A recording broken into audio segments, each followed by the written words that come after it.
I'm proud of myself. This is part 6 of my Can I Be a Full-Time Reseller series. I'm almost the second last video. In this video, I'm going to be talking about my decision. I talked about part 5, part 1, 2, 3, the introduction, pros and cons, what it was like when how did I get to that point? What happened to my job? What were the things that I had looked at? And the 5 things was I got a job offer. And so 6 is what happened. I said in the part 5 video, I went through all of the things. Make sure you watch those. And it's a little bit long. It's got a lot of information to it, but I really suggest if you're like, I don't know where to start, or I don't know why to even think about what are the things I need to be thinking about, it'll help you out to think about those sort of things. So I'm Jocelyn. I call myself the PhD reseller, and this video series is about helping people who are needing to make a decision about whether or not they want to continue their full-time job, go back to work, quit their job, find another job, or they want to transition and go into full-time reselling. So back in February of 2021, I got laid off from my job, and I decided I'm going to be a full-time reseller. They paid me up until March, so I got a month of pay, and then I got a job offer. And I went through this whole process of going through and looking at what the benefits that I have and how much money they're going to have, and I went back and forth. And you know, it wasn't, and I'll admit, it wasn't like this great fabulous job. It wasn't anything. It was a job. It was a job, right? Every job has its pluses, every job has its minuses.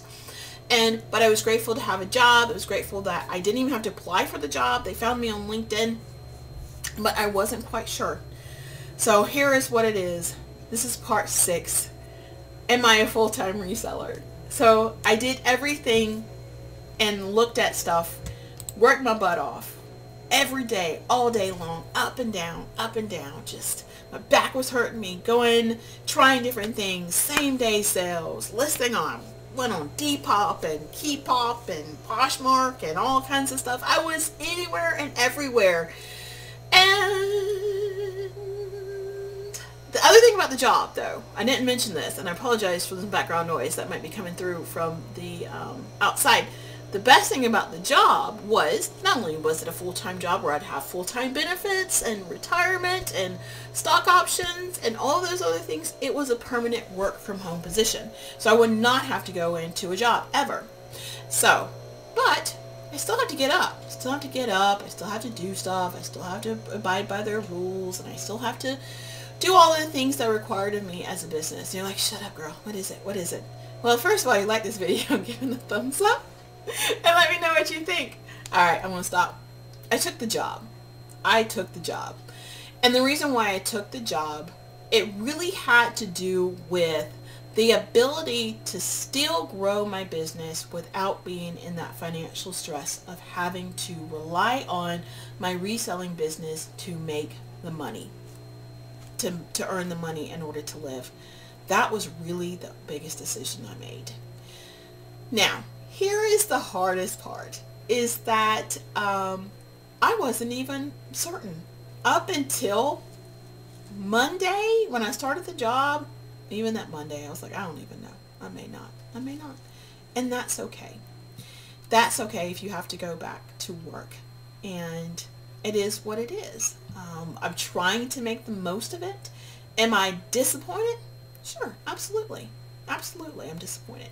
I would have loved to be able to do what I'm doing and not have to rely on another job in order to pay the bills. But those are the things that I have to do.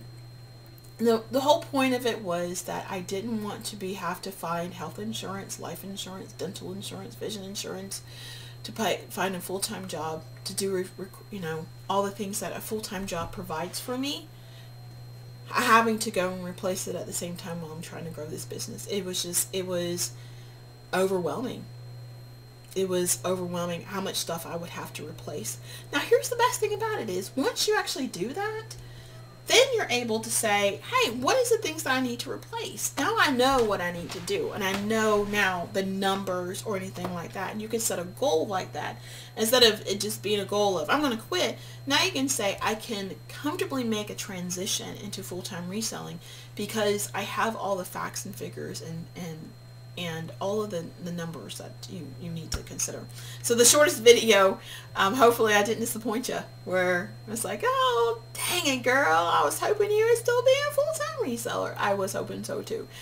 And let me know in the comments, are you in the same situation where you had to go back to work where it just didn't work out? And, you know, am I over cartwheels? Either way, I've accepted the outcome, and I'm making them the most that I can. And I'm going to talk about that in